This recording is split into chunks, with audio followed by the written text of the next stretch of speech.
minha vida. Eu me despi de toda a minha glória que havia no céu, para me fazer igual a vocês, aqui na terra. Eu fui humilhado, fui açoitado. Eu tive a morte mais dolorosa que alguém podia ter. Quantas vezes eu chamei, para ser o ministro de louvor, e alguns rejeitavam o meu chamado.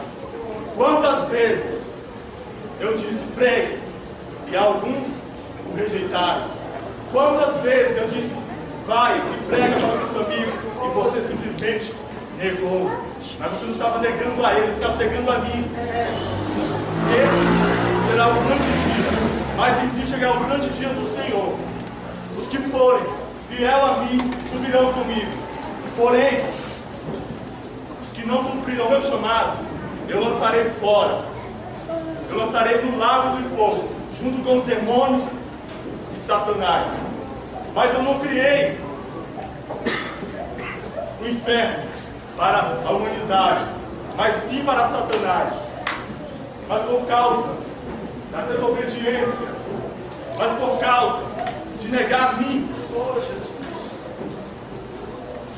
eu também sou juiz. Mas enfim, eu terei misericórdia de vocês. Eu darei a vocês mais uma chance.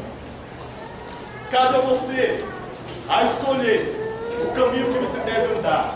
Eu sou o caminho, a verdade e a vida. Aleluia! Ninguém vê o Pai se não for por mim. Mas aquele que não obedecer ao meu chamado terá suas consequências. E essa é a sua decisão. O grande dia do Senhor virá. E você pode subir ou ficar. É você que decide.